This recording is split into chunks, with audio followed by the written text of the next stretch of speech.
My father just passed away from cancer, and I'm splitting the entire estate that he's built up over 50 years with my sister. I mean, no surprise there. Me and my sister have always been close, and we knew that we would just split the estate when the inevitable happened. Here's the twist. A lady comes knocking on my door with a 9-year-old kid, claiming that this kid is actually my brother because my father is the dad. And I know my father. He might not be like the number one saint, but he would not have had a whole nother kid and an affair without someone finding out, specifically his best friend who happens to be his lawyer also. So now she's here demanding 1/3 of the inheritance for her 9-year-old and back pay of child support for 9 whole years. Here's the thing. My father has been battling this cancer for 15 years. It's testicular cancer. So how is it possible just 9 years ago he fathered a child when he medically couldn't have one? Yeah, that's where she's slipping up, and I'm gonna catch her. And I know she's a con artist, and I'm already on her.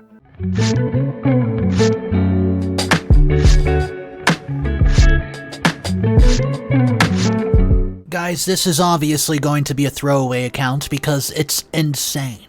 Names have been changed, except for the scammer, because you know what? She doesn't deserve protection after what she pulled. My name is Tony, a real estate flipper, who's usually knee-deep in drywall dust and property deeds. But the last few months have turned my life into a nightmare, scripted by some sadistic novelist. It all started 2 months ago when my father, Jameson, finally lost his grueling, year-long war against cancer. He was 58, larger-than-life figure who bootstrapped his way from a gritty factory floor job in the 80s to building, literally, a multi-million-dollar empire. Picture this. Over $5 million in assets spread across multiple jurisdictions, split roughly half into liquid stuff, cash reserves from some stock investments that he would obsess over at the kitchen table, muttering about market trends while sipping on his black coffee and other half-intangible holdings. There was this family lake house, a sprawling cabin on crystal-clear waters where we spent lazy summers fishing for bass, roasting marshmallows over campfires that smelled of pine and smoke, and just listening to Dad spin yarns about his wild youth. Then the commercial properties, a strip mall downtown. He renovated it himself, every single inch of it, turning direct storefronts into bustling shops that pumped out rental income like a well-oiled machine. Oh, and then the crown jewel, which is really what made him all his money, his manufacturing business. It was a mid-size outfit cranking out precision auto parts for big-name clients, employing 200-plus people who became like extended family to him, showing up for company picnics and homemade potato salad and kids in tow. Dad wasn't born with a silver spoon, far from it. He clawed his way up. Grew up in a cramped apartment with immigrant parents from Denmark and worked odd jobs from age 12 delivering paper in blizzards, bussing tables at diners, and reeking of grease. By 25, he saved enough to start his own shop in a rented garage, tinkering with prototypes under flickering fluorescent lights until his hands were calloused with black oil. The business exploded and the 90s boom, but success came with scars. The divorce from Mom when I was 10, after she cheated with his business partner, shattering our home like a dropped vase. Dad poured his soul into us kids, me and Becca, his fierce no-nonsense daughter who's now a marketing whiz with her own firm. He'd coach my soccer game, even after 12-hour shifts, help Becca with science fair projects that involved imploding volcanoes of baking soda and vinegar. Well, cancer. Cancer hit him like a sucker punch 15 years ago, but more on that hell later.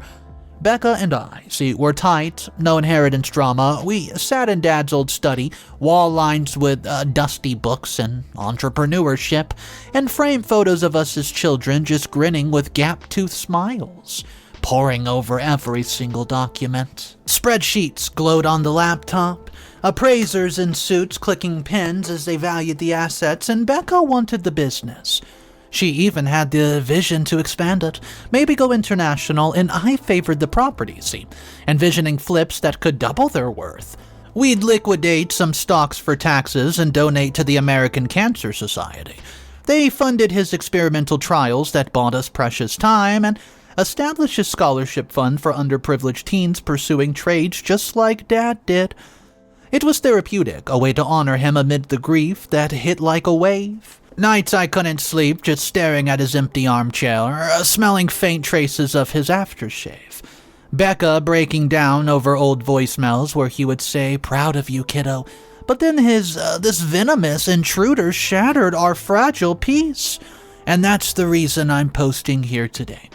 It kicked off last week, a Monday that started mundane, me nursing a hangover from a buddy's bachelor party and Becca juggling client calls.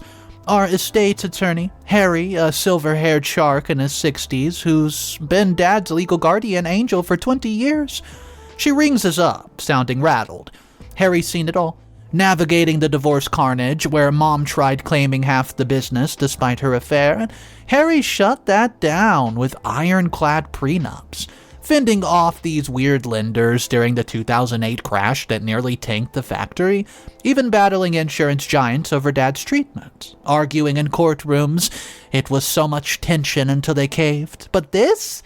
You won't believe the audacity, he growls over the phone. See, a woman named Teresa. It's her real name, all right, because fraudsters don't get pseudonyms in my book. Had cold called his office demanding an urgent in-person consultation about, well, critical estate revelations. And Harry, ever the cautious, scheduled it, thinking maybe a forgotten debt or old contract. She shows up that afternoon, studying into this old, polished office, with his mahogany desk and walls of legal tomes, towing a 9-year-old boy named Landon, who looked bewildered, clutching a worn book bag like it was his shield. No introductions, nothing. Just Teresa, mid-30s, with sharp features and a glare that could literally curdle milk. Plants herself into a chair and unleashes. Jameson and I had a steamy affair 10 years ago. He fathered Landon and just swore he would provide, sent hush money monthly until he croaked. Now my boys owed a third of everything, real estate, business shares, cash, everything, plus 9 years of back child support at the premium rate for a millionaire. We're talking $200,000 minimum just for that, and don't skip on emotional damages for forcing us into secrecy. The kid has been suffering knowing his dad is a ghost. Harry was stunned. He's got Dad's entire life documented. No whisper of an affair post-divorce, but he plays it cool, probing evidence first, correspondence, DNA, something. Well, she waves a manicured hand. Got a heartfelt letter from him admitting it all. Locked in my safety deposit box and can't grab it till tomorrow. Oh, and DNA? Traumatic for the little guy. Needles scare him. Red flags were everywhere. Vague timelines, no specifics, using the kid as emotional leverage. Harry boots her politely, then dials a stat. Says emergency meeting now. So we converge to his office, right? Hearts pounding, then I do arrive first. Still in work boots, caked with sawdust from a renovation site. My mind is racing like, is this real? Some hidden skeleton, and Becca burst in, laptop underarm with her eyes blazing. She says, if this is legit, Dad, he's going to be explaining to do in the afterlife. Harry lays it bare, pulling Dad's medical vault, a fireproof safe of files, and here's where the impossibility slams home.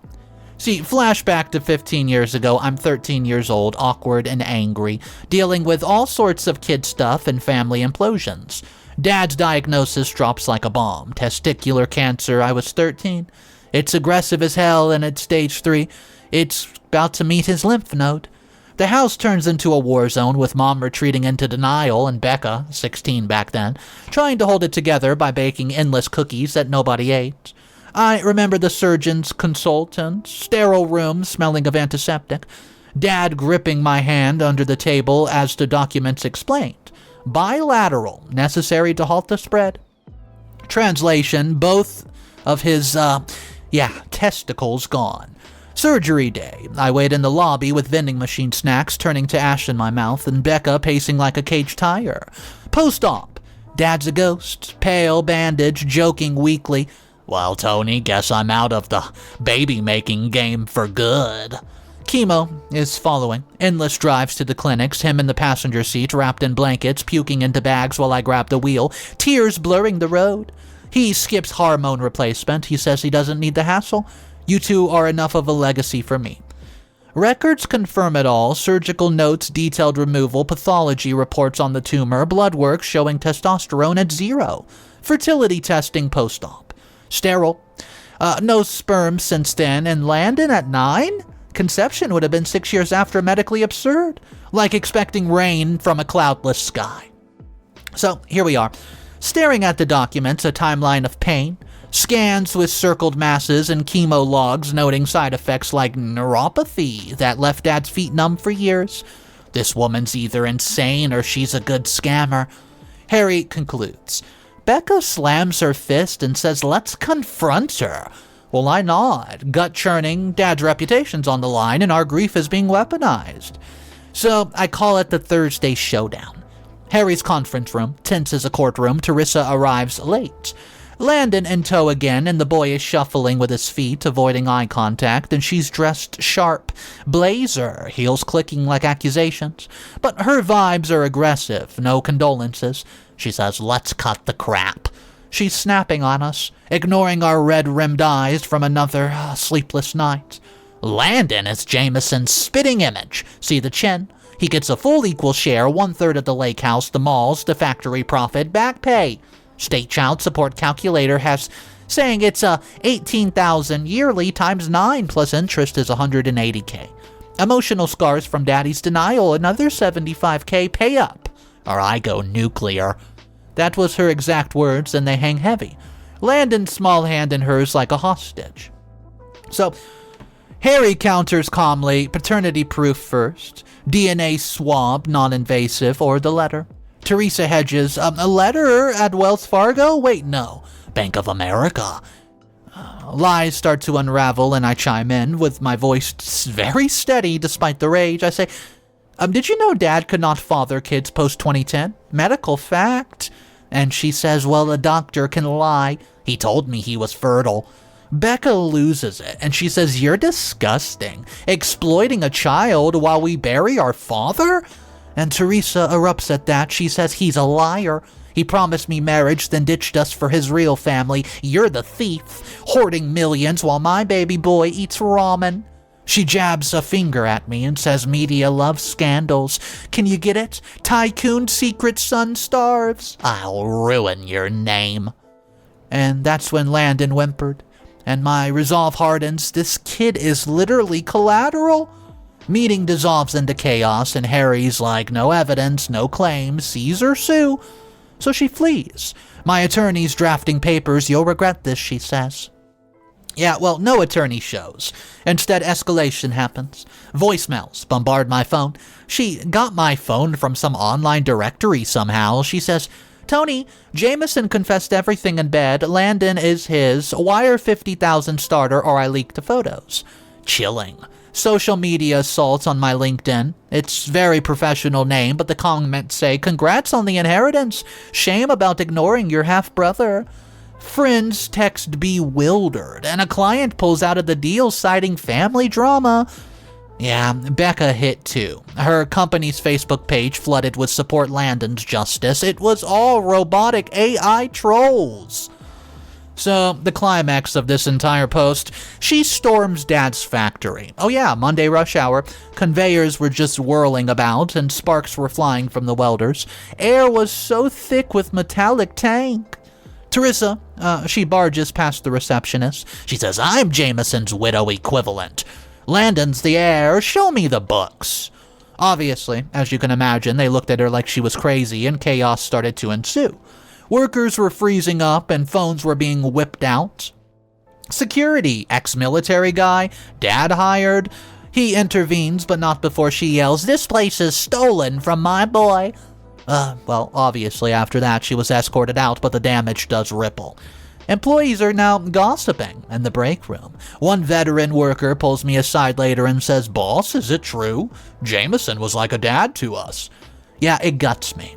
Dad built that place from nothing, treating staff like kin, covering medical bills for a guy's kid with leukemia. Becca declares war over emergency wine at my apartment, and rain was just pattering on the window like tears I'll never forget. We're ending this. She's a digital ninja. She uses all sorts of tools from her job, and she scours for Teresa's public profile. Facebook yields gold. There was an old post about deadbeat fathers and claiming what's mine. Here it is, though, the LinkedIn. Spotty work history, waitress, salon stylist, gap screaming instability, and even court dockets, which are free and available online. It was a litany of petty suits. 2015, this woman sued her ex-boyfriend for psychological harm after ghosting, sought $4,000 and settled for $500. 2017. She faked an injury at a rental, claimed wet floor caused her sprain, and she actually pocketed $2,000 from the landlord. 2019. The grocery store, poisoning from bad sushi, and the lab tests were debunked, but she got $1,000 in nuisance pay. You know what? We started to do an even deeper dive. Oh yeah, that's right. Becca cross-referenced friends list, lands on Teresa's estranged parents, Jordan and Mary, and profiles show wholesome retirees, garden pictures, Bible quotes, and Becca dials, "Hey, your daughter is harassing our family post-dad death, we need the truth." It was absolute silence for a few minutes and then a floodgate. Jordan gravely had a voice of an ex-cop. She says, "Teresa's trouble. Cut us off years ago. They spill all the beans over an hour call which we recorded legally in this state." Landon's birth is 2016. Teresa, 26, partied in bars, hooked up with transient Mike who vanished at the positive test. No job. She targeted a married executive at her diner gig and faked affair texts, all sorts of stuff, and threatened wife exposure. She netted $20,000 from an NDA. In 2018, it was the bar owner scam. See, allegedly, alleged assault, paternity claim. He demanded DNA, and guess what? The baby's not his. And he countersued for slander, and she had to pay him $8,000 and barely avoided jail time.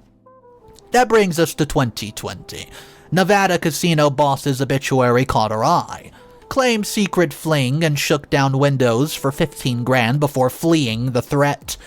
This is a pattern. See, she checks the obituaries and scans for rich descendants, elaborate backstories crafted with photoshopped proof, and obviously the 9-year-old kid is sympathy. Mary weeps. Her childhood was rough, abusive stepfather beat her spirit, and we offered help. Custody for Landon and therapy referrals. She refused, seeing schemes as shortcuts to fairness. They detail. The MO is stalking socials for details like dad's cancer mentions in the orbits, forging documents and public scenes for pressure. Last contact, she was in Arizona, some con on a rancher. Becca just transcribes all of this and emails Harry. So, Harry, he forges what I call the legal Excalibur. 5 pages now, beefed up with attachments, excerpts that say paternity biologically precluded by surgery. Records were enclosed, predating alleged conception by 6 years. So obviously the claims are fraudulent? Yeah. Misrepresentation, and of course harassment. Violates the statutes X, Y, and Z. Felony extortion risk 3 to 7 years she's looking at. So prior schemes were evidence, court filings from multiple states, and we just demanded to seize all contact and, of course, remit $4,200 worth of incurred fees or face prosecution/civil suit. Well, when Teresa is staring at that mountain of evidence, she crumbles, calls Harry sniffling, confusion, wrong guy maybe, and she tries to retract her claim, but he stonewalls. Fees paid, fraud confessed in writing, perpetual no contact, and she ponies up via wire. Likely from her last scam revenue, and she signs under notary. But justice? Basically a symphony of fallout. The factory buzz turns venomous. Workers leak her confession to a local chat. It's viral in our little Facebook town group. Salon boss, networked with employees, fired for integrity breach. And remember the landlord, the buddy of the foreman? The eviction notice was for nuisance, and Becca escalates ethically. She posts in a scam alert sub with redacted proof and tips to Nevada/Arizona DAs, and guess what? It apparently is true they're reopening an old case. Child Protective Services flagged, and investigation leads to grandparents' temporary guardianship. Months later, Teresa is with parents under house rules, therapy is mandatory, and she has a job at a diner flipping burgers. Landon's blooming, school reports glow, and therapy is helping unpack lies, and grandparents' card says bless you for the wake-up call. He's got a real shot at life now. And you want to know about us? The estate has been finalized. Becca is scaling the business and hiring 50 more, and my property yields passive income that I can use to travel. I already donated $150,000 to oncology, and I fund aid to 20 kids yearly. Dad's ghost chuckles. Took balls to claim that. Too bad I don't have any. Guys, am I the a-hole for the rough takedown? I say hell no. She was a predator and she got preyed upon. Edit. Yes, this is 100% real. Paper trail is a mile long, and I have zero guilt. Edit 2. Mental illness? Okay. Calculated malice? Okay. Not madness. She researched this meticulously. Yeah. And edit 3. Landon update. He's on its soccer team now. Apparently he's the star, and the grandparents are beaming. I guess you can call this karma. And yes, it was successful. Guys, I think that story was pretty insane. A DNA inheritance drama. But it turns out it wasn't really a DNA drama because this girl was just straight up lying. And I do have 2 comments, and believe it or not, yes, I found a comment against OP. Can you believe that? Here we go. Comment number 1 says, OP, I don't care how many legal files you said you dug up. The way you went nuclear on this woman is overkill. You didn't just defend your father's name, you annihilated her life on a public spreadsheet. And you can't pretend that wasn't intentional. See, dragging out her past scam, splashing her name across social media, and humiliating her in front of her own child was what I call vengeful, not justice. Landon is only 9 years old, and instead of protecting him from the fallout, you let the kids be collateral damage in your war against his mom. Do you have any idea what kind of scars you left with him?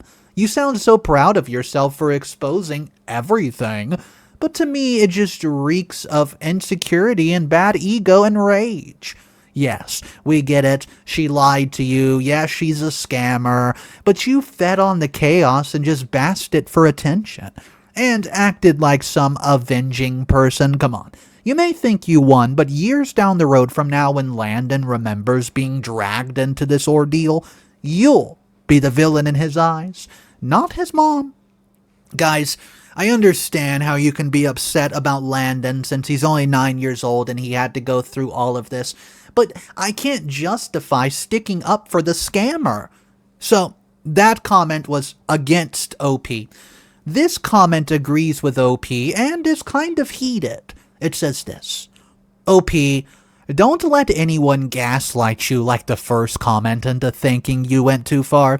You literally fought a predator with the only weapons that she understood. Teresa was not just trying to scam you, she was actively desecrating your father's legacy. And, hello, she's done this before, using his death as a stage for her lie. She paraded a 9-year-old child into meetings, spat venom about inheritance, and tried to blackmail you with fabricated evidence. If you have not gone such scorched earth, she would have kept pressing, dragging your name through every courtroom and every news outlet, and you said it yourself. The people at the work were starting to question, is this real? And every corner of the internet she would have gone to. Sometimes justice is not polite, it's brutal, and that's exactly what you delivered. You didn't just shut her down, you dismantled her entire con piece by piece until she couldn't hurt anyone else. I think this was actually a good thing for Landon.